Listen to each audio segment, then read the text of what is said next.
42 వాగీశ వైభవం 1. శ్రీ అగస్త్యుడు శ్రీ మహాదేవుని మహాప్రసాదం చేత సారస్వతామృత ప్రాప్తిని పొందిన అజ్ఞానభిత్ నాలుకపై వాగ్దేవి సరసతాండవ ఫలితంగా వీరాటేశ్వర శివుని ఇట్లు స్తుతించసాగాడు. తార్క్ష్య నదీ తీరమున వెలసినట్టి విద్రుమాద్రి శిఖర సీమలో నివసించునట్టి చూపుతోనే రోగములను నివారించునట్టి వీరాటేశ్వరునకు నమస్కారం. ఎట్టి చికిత్సకు లొంగని రోగములనే గుడ్లగూబలకు సూర్యుడైన వాడు అనాథనాథుడు కృత్తివాసునికి నమస్సులు. అజ్ఞానమును పెనుజబ్బుకు ఘనవైద్యుడు, విజ్ఞానామృత ప్రదాత, విశ్వమును అధిగమించినవాడు, దేవాది దేవుడు, నారాయణాది సకల దేవతా వందిత చరణారవిందుడు అయిన నీకు నమస్కారం. లోక కళ్యాణమునకు మూల పురుషుడు, జన్మ మృత్యు భయమును చెండాడువాడు, పరమ పావన జటాకపర్థ సన్నివిష్ట జాహ్నవీ సింధుడు అయిన నీకు నమస్కారములు. దుష్టుడనైన నాకు శిష్ట బుద్ధినిచ్చి వినయ సంపన్నుని చేసి రోగముక్తుణ్ణి చేసి నీ భక్తుడిగా మలుచుకున్న దయావారాశివైన నీకు నమస్కారము. అణువు మేరువు యొక్క మహత్తును ఎరుగలేదు, మిణుగురు సూర్యకాంతిని తెలియగలదా? నీటి తుంపర సముద్ర గాంభీర్యాన్ని ఎరుగదు, అట్లే నేను కూడా నీ యశో వైపుల్యాన్ని తెలియలేను. ఒక్క చిరునవ్వుతో త్రిపురాసురులను ఏడిపించి ఏమార్చిన నీ దరహాస వైభవానికి నమస్కారములు. మన్మధుని ప్రణయ తూపుకు ప్రతిగా అతనిని నీ ప్రళయాగ్ని చూపుతో కౌగలించిన నీ ఘోర శృంగారమునకు 1000 నమస్కారములు. భీరుని ధీరునిగా మార్చి బీరాలను పలికించే నీ వీరానికి ఇదే ప్రణిపాతం. తేజస్విల తేజస్సువైన నీకు నమస్సులు. పూర్వజన్మ కోటులలో ఎప్పుడూ నీ పాదసేవ చేసి ఉండను.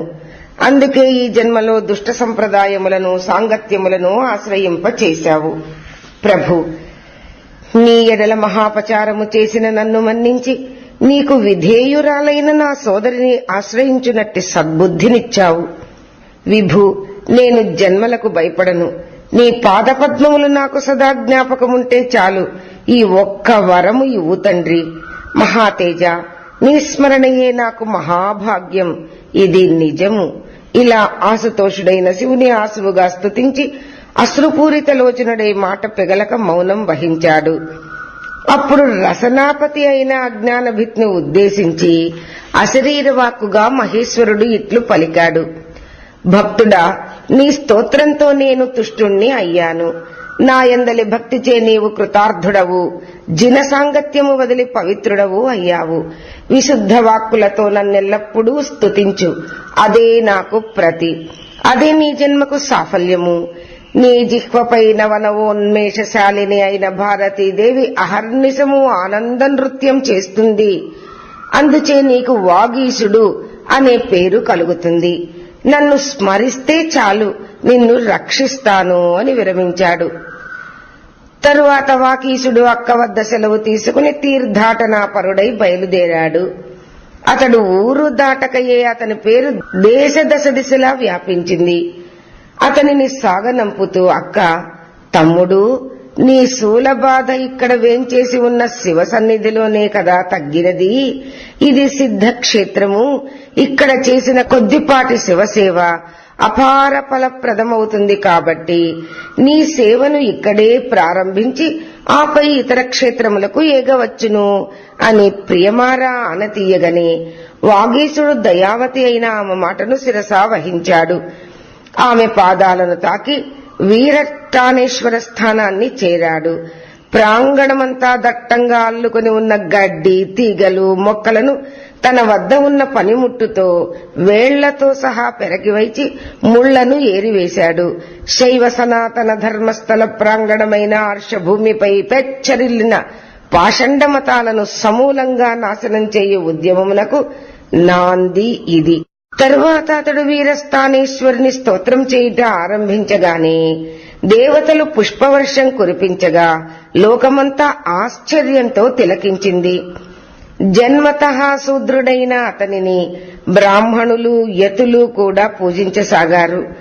శివానుగ్రహము చేత ప్రాప్తించిన జ్ఞాన చక్షువులచే అతడు వేద ఉపనిషత్తులను వ్యాఖ్యానించి పండితుల సందేహాలను తీర్చేవాడు. ఆ కారణము చేత ఎందరికో అతడు గురుమూర్తి అయ్యాడు. మరెందరూ అతన్ని సాక్షాత్ శంభునిగానే ఆరాధించసాగారు. ఇది ఆ కాలంలో విస్తృతంగా ప్రబలిన జైన మతస్థులకు ఆచార్యులకు సహింపరానిదై ఈర్ష్యాద్వేషాలు కలిగించింది. ఏ విధంగానైనా అతన్ని ఇబ్బందులకు గురిచేసి అవమానముల పాలు చేయవలనని తీర్మానించారు. వారంతా కూడబలుక్కొని పాటలీపుత్రముగా ప్రసిద్ధి చెందిన దేశానికి ప్రభువైన పల్లవుని ఆశ్రయించారు.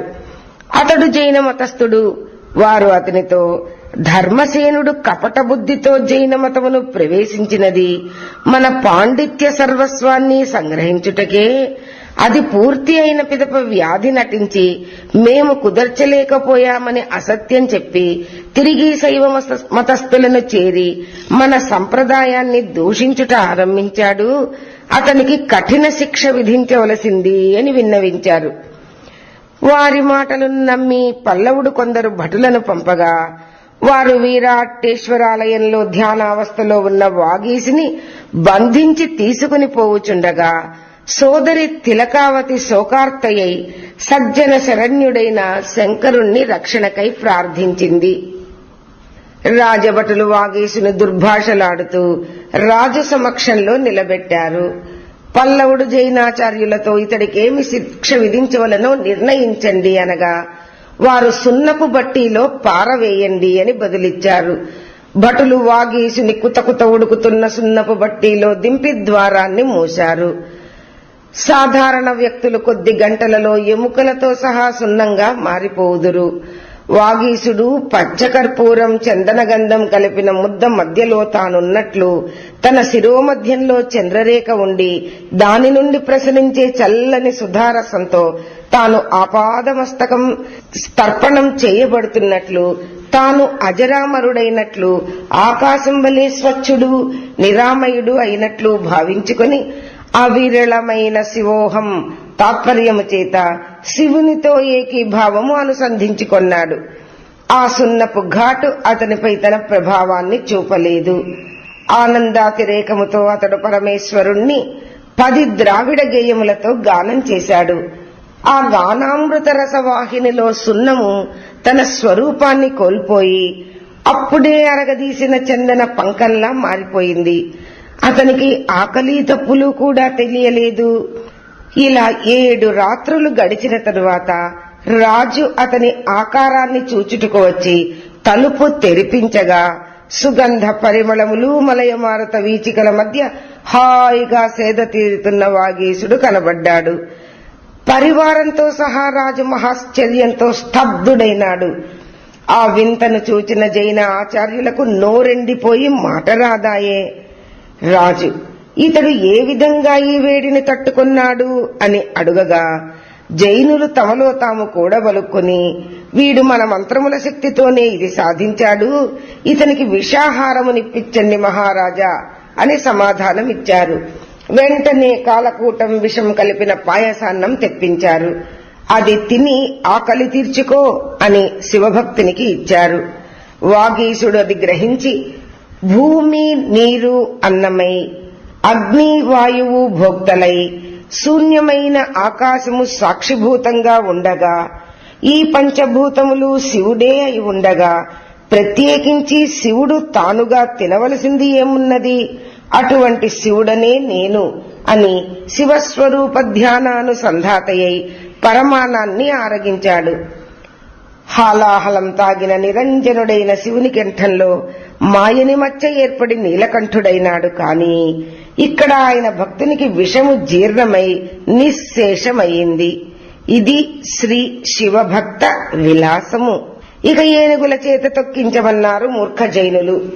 వాగీసుని బంధించి గజశాల వద్ద పడవేసి అక్కడ గజదళంలోకెల్లా మదించి భయంకరాకారంతో ఉన్న రణగజాన్ని అతి కష్టం మీద గొలుసులు బంధాలు విప్పి అతని పైకి ఉసిగొలిపారు.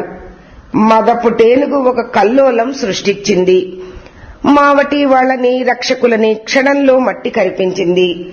స్వైర విహారం చేస్తూ అడ్డు వచ్చిన వారిని అణచివేస్తూ అక్కడి శాలలను వస్తువులను ధ్వంసం చేస్తూ జనులందరూ పారిపోగా శాంతించి వాగీసుని చేరి అతనికి పునః ప్రణామములు ఆచరించింది. శివస్తోత్రాలు చేస్తూ సాక్షాత్ శివస్వరూపునిగానే గోచరించు ఆ మహాభాగునికి ముమ్మారు ప్రదక్షిణించి తన స్థానమునకు వెళ్లిపోయింది. జైనులకు సద్బుద్ధి కలుగలేదు. ఆచార్యుల ప్రేరణ చేత మూర్ఖ రాజు వాగీసుని మెడకు బండరాయి కట్టి నడి సముద్రంలో పారవేయవలసినదిగా సేవకులను ఆజ్ఞాపించగా వారు అట్లే చేశారు. భటులు వాగీసుని నడి సముద్రంలో తోసివేసి మరలి వచ్చారు. ప్రాణభీతి ఎరుగని భక్తుడు భగవంతుని గానం చెయ్యసాగాడు.